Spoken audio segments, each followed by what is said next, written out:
Should you find yourself in that ever-present mental tug-of-war of choosing between a premium or a luxury vehicle, well, you're pretty much spoilt for choice no matter which way you swing, from Acura, Lexus, and Infiniti to BMW, Audi, and Mercedes-Benz. But just suppose within this conglomerate of the more obvious choices that there exists a mainstream, mid-size three-row crossover whose aim is to capture the very essence of the best of all those worlds. And you probably wouldn't believe it if I said it at first, but this triumphant hero, this solution to this mental struggle, is actually made by Mazda. I will lead us home, yeah, I will lead us.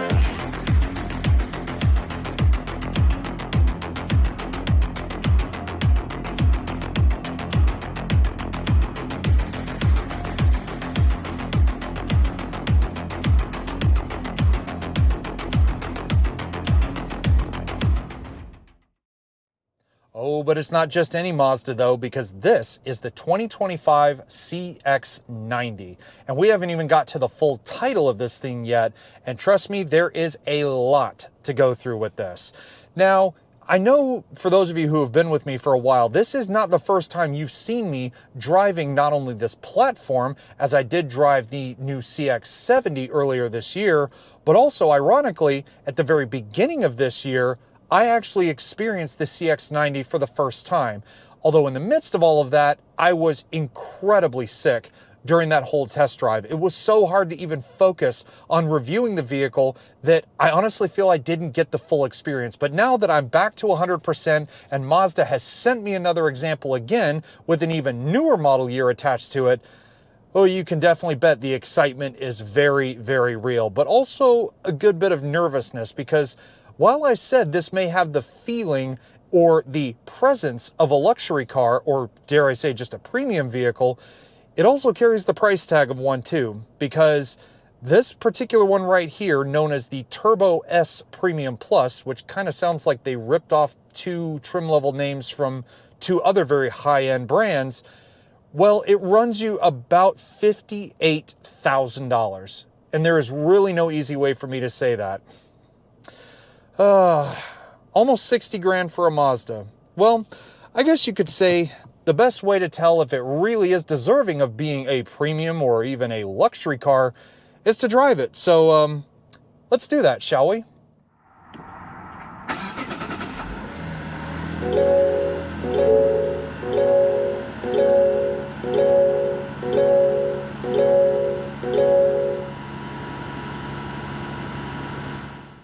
Now, if my previous drive and not only the CX90, but again, its twin, the CX70, are anything to go by, well, there's already a few key points that I definitely think are worth revisiting. And the biggest one of them all is just what powers this absolute elegance on wheels. I mean, there's no other term I can use to describe this car, because while the suspension is definitely on the firmer side, and that's not definitely a buying point for me, because while Mazda does love to put that extra wallop of sportiness in every single one of their cars, I don't think the CX90 is deserving of such a feeling when you're driving it. Now, yes, it is all-wheel drive, which does mean it does have a little bit more of a poise to it. It does feel, as I've kind of said, a bit more dynamic. The steering is a little more responsive when you need it to be, and that especially becomes true when you go into the Mazda Intelligent Drive system and crank this thing right up into sport mode. But for right now, I'm just going to keep this 3.3-liter inline six-cylinder engine combined with a 48-volt hybrid system and this silky smooth 8-speed automatic transmission just in normal mode, and I'll let this 340 horsepower and 369 foot-pounds of torque just kind of sing sort of a soft melodic song as we cruise down the road.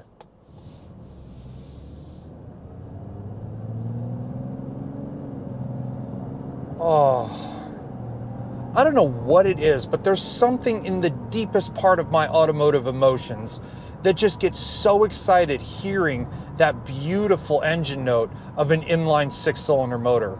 And I forgot to mention also that this one, in addition to all of the hybridization and other shenanigans going on, that it too is turbocharged, So you add all these things together and it almost sounds a little woeful, having only 340 horsepower and, like I said, about 370 foot-pounds of torque. But you sort of forgive it because it just combines to make this silky smooth performance that you almost don't feel in any other car. I liken this powertrain to, like a BMW X5. And while it doesn't have an M badge or anything sort of high end like that, you don't really need that to really experience what the CX90 is like. The only thing you probably don't want to experience, though, is the road noise, because in addition to that firmer suspension, it does mean that thanks to some large wheels and tires on this fully loaded model and all of that stuff, that there is a bit more noise going on here inside of the cabin. So I think if you want a little bit of a quieter version of a CX90, forget all the toys and the options and stuff like that for a minute and just go for a little bit of a lesser model, because you're still getting a very, very nice vehicle as an entire package. But I think if you're really going to go great guns and you spend, again, almost $60,000 on something like this, you are going to have to sacrifice in a couple of areas. And I think that's where it sort of detracts from that premium or higher end feeling. It's not as quiet or as serene as some other experiences might suggest. But I will say that what Mazda has created is definitely something that is more defining of the term flagship when it comes to the vehicles that they create. But inevitably, I know some people will grow tired of just loafing along at the speed limit, and they truly want to experience what this sporty injection is that Mazda has put into all of their cars. Well, your finger might slip, hit that Mazda intelligent drive trigger, and oops, now I'm in sport mode. You know what that means. Those RPMs are coming up, and my foot is going down.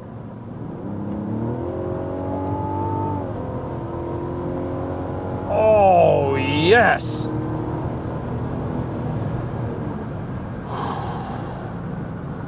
It doesn't quite have the shrillness or the sharpness of like a BMW inline six or even a Mercedes inline six, since they're more about those nowadays. But once that turbo kicks in, it's not a shove you back in the seat kind of feeling.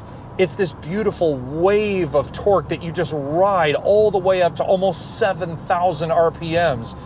And that engine just, almost has a bit of a, this is a bit of an odd one for me. It almost has a bit of an agricultural feeling to it. It's got a bassy sort of raw sound to it. You don't really get that from a lot of inline sixes nowadays.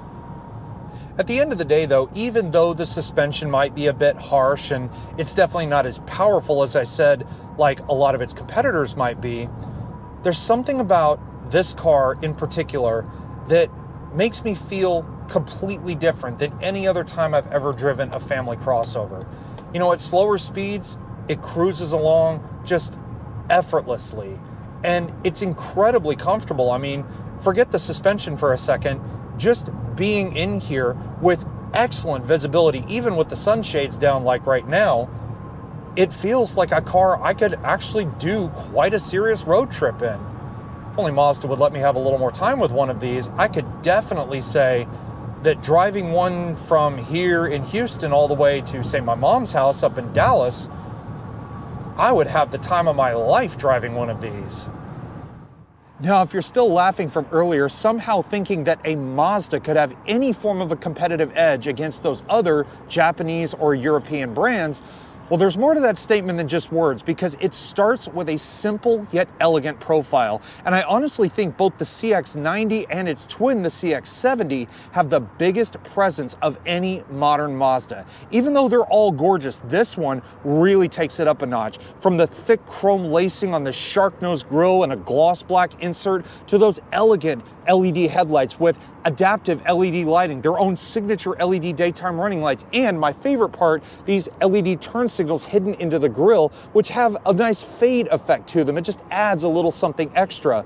And considering the price point we're talking about here, it isn't just styling that really drives the point home. This particular one has a 360 camera. It has front and rear park assist. It has front cross traffic alert, rear cross traffic alert, radar cruise control, forward collision warning. You name it, this thing pretty much has it, and it's on a 3-row family crossover that's under $60,000. Of course, anybody could say that their favorite vehicle has the prettiest face or the most presence on the road. But I think my favorite angle of looking at the CX90 in particular isn't from the front, it's actually from the side. This thing is long, it's sleek, it's elegant. I mean, how else did Mazda come up with such a term, right? This thing has just enough curves and creases to really catch the eye in just the right way. And not only that, Mazda didn't skimp when it came to the size of this car as well. This thing is 201.6 inches long, which means it's not only fractionally bigger than the CX90 as we talked about before, but it means that Mazda made, I think, just the right size for a 3-row crossover. But also talking about the right size, look down below, I've got 21-inch bicolor aluminum alloy wheels wrapped in 275/45 series Falcon all-season tires. And I said this about the CX90 when I saw it there as well. I love the design of these. There's just enough bling to go around, but the black really sets it off just perfectly. And even better, when you put them up against a color like this deep crystal blue mica that I have here, it really just adds that extra bit of eye candy. But going back to the simple side of the company's design slogan, I think Mazda didn't just play it safe. I think they did it just right with other elements of this car's exterior design. It's not too blingy, despite the fact that there is a fat chrome strip hiding alongside this inline 6 badge up here on the fender, which, looking at it, it kind of has sort of an Infiniti or BMW-esque type feeling to it. So that was a nice touch to see. But if that's not enough to catch the eye, look along the bottom of the doors, and there's this fat chrome strip with Mazda stamped into it, just to add a little something extra to this car's exterior appeal. But this is an almost $60,000 crossover, so there are some things that I would expect to get as standard when paying this sort of money. Things like the power folding exterior mirrors, blind spot monitoring, a panoramic sunroof with these silver roof rails sitting on either side of it. Those are all things not only that I want, but that I, again, would expect for this type of money. But also, one thing that would be nice to see is maybe some sort of a signature key fob. I mean, not just because of the price tag, but because of what this car represents in Mazda's lineup. Using the same key that we've seen on every single other Mazda product, I mean, it kind of would have been nice to see something a little more special, but it's got all the buttons on the side: lock, unlock, power tailgate, panic, and even the little key blade that can be released from the inside of the fob.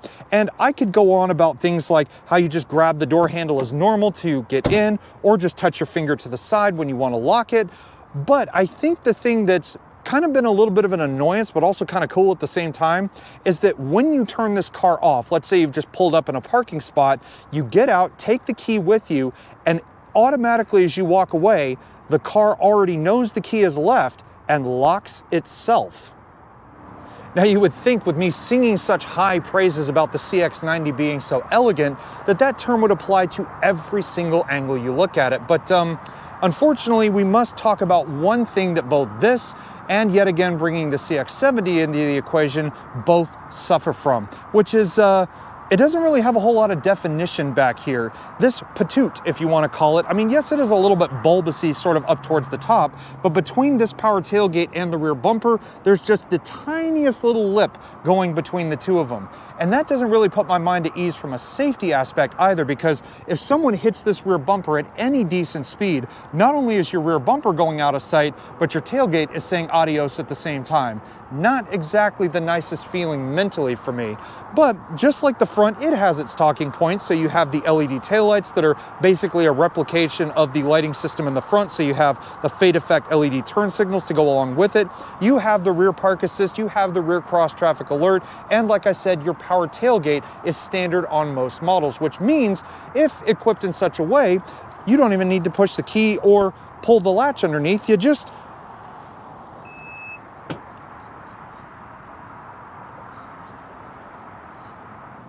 But now comes the biggest part of the great debate: 2 rows versus 3. My personal preference lies with the CX90, primarily because I don't always like having to fold a 3rd row of seats out of the way in order to provide space for much larger items. But if you definitely need the 3rd row of seats, you're only looking at 16 cubic feet of cargo volume with the rear ones up. Now you would think also that under the floor where the spare tire hides in this thing, which thank goodness for that, would be a little bit of extra room, but unfortunately it is taken up by a majority of the accessible tools that you would need to change the spare tire onto the vehicle. But get the 3rd row seats out of the way, that extends to 40 cubic feet of space, which sounds like we're going in the right direction. But once you fold all of this out of the way, including the 2nd row captain's chairs I've got in this one, that extends to up to 75 cubic feet of cargo volume. It's definitely not the biggest number in the game, but to say that the CX90 or even the CX70 is not accommodable for people wanting to haul a large amount of stuff, it's simply not the truth.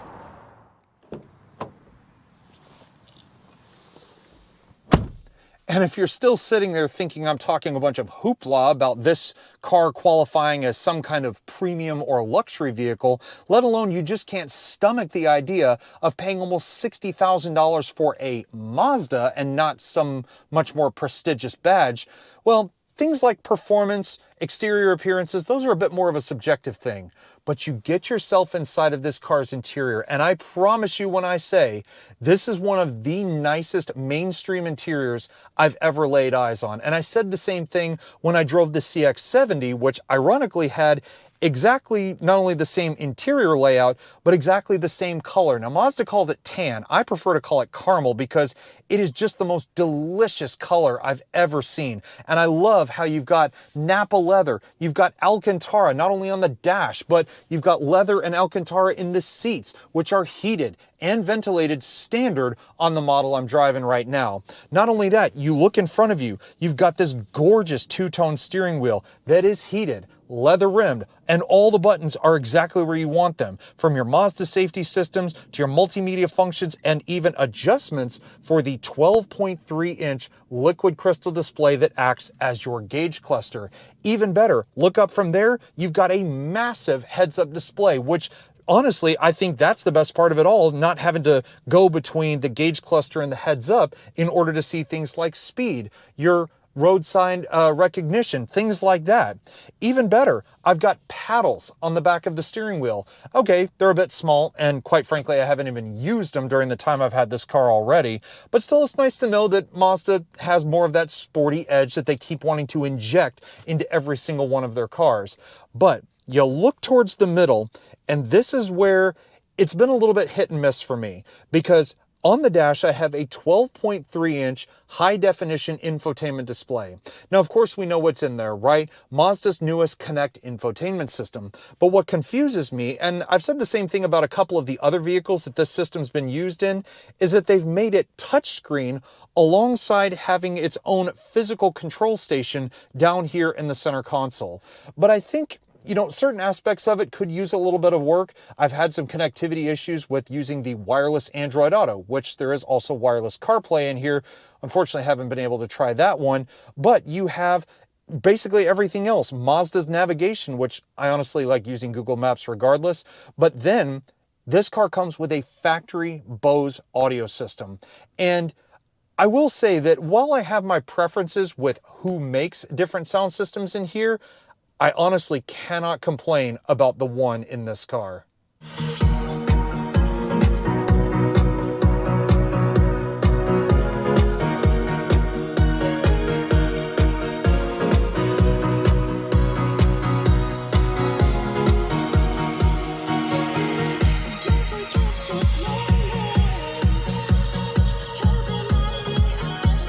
Now, of course, having your 360 camera on display or having the best quality sound system, those are all cool things that I kind of expect out of slightly upper end priced vehicles. They don't even have to be $60,000. They could be $40,000 for that matter, and it would be nice to have features of such caliber. But Other things in here, I kind of like the simplicity of them, like the front half of the tri-zone climate control system. All the buttons are spelled out right across the bottom, which it can get a little confusing trying to find things or like the difference per se between powering on the AC and just turning on the rear air conditioning when the vehicle's obviously running. But I love also the little keys for things like temperature controls and synchronizing the air conditioning functions. Below that, wireless charger, your Mazda intelligent drive. You got a couple of cup holders, and again, that physical control station I was talking about for the infotainment earlier. But then you also have one of the most peculiar gear shifters I've ever seen. Now, it's not that it's small or that it actually fits pretty decently in my hand. No, don't get your dirty minds going with that one. It's the fact that for park, it's all the way on the left, but then you have to click it over to the right, and then you have access to reverse neutral drive. Again, no manual mode. That is what the paddle shifters are for up here, should the mood want to take you there. Other than that, however, with very little storage space going on here in the middle, there really isn't much else to say other than this is still one of the nicest sub-$100,000 interiors, quite frankly, I've ever sat in.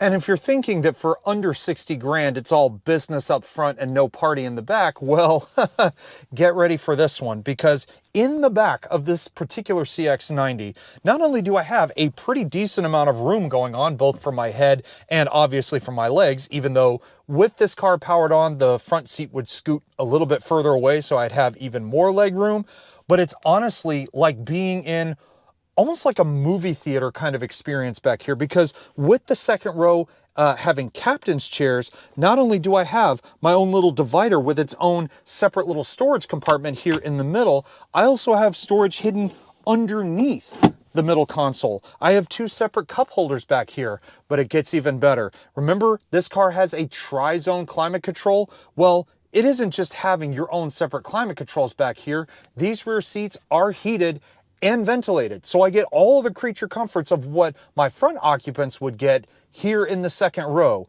So I'm starting to see a little bit more of the value going on back here. Other than that though, it is still a very comfortable place to be. You can lean the seat right back, obviously turning into more of a lounge if you like it like that. You can pull up the sunshade if you want that too. But as a second row occupant, this really is one of the better places you could be, even if it's only a mid-size crossover.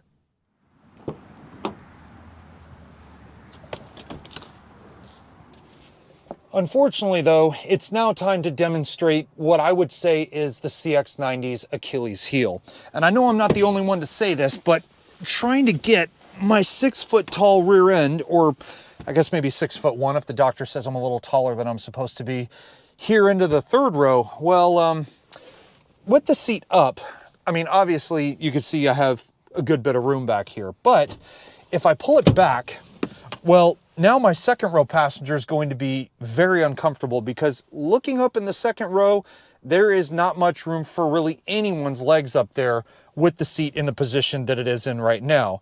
Now, if I were to scoot that back to accommodate, say, another person around the same size as me up there, I would pretty much be curled up into a ball. Now, I know most people could say, oh yeah, I'm around your size and I could fit in the back.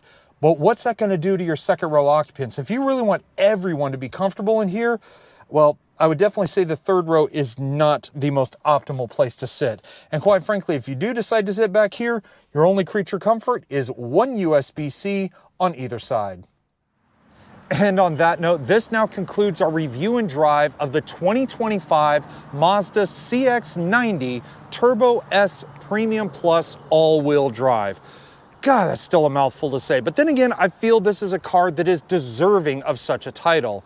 Now, I know many of you are thinking it is not deserving of, need I reiterate, an almost $60,000 price tag for a Mazda, but I feel this is a car that is not only going to define what the brand stands for in the future, but also it is set out to do what Mazda intended for it in the first place, to challenge the notion that you don't have to spend almost 6 figures on a much more prestigious badge in order to have a high-end feeling vehicle. I mean, think about it, the performance, the looks, and of course that drop-dead gorgeous interior combined to form a package that sort of makes you think, okay, yeah, it's almost $60,000, but look what you get for it.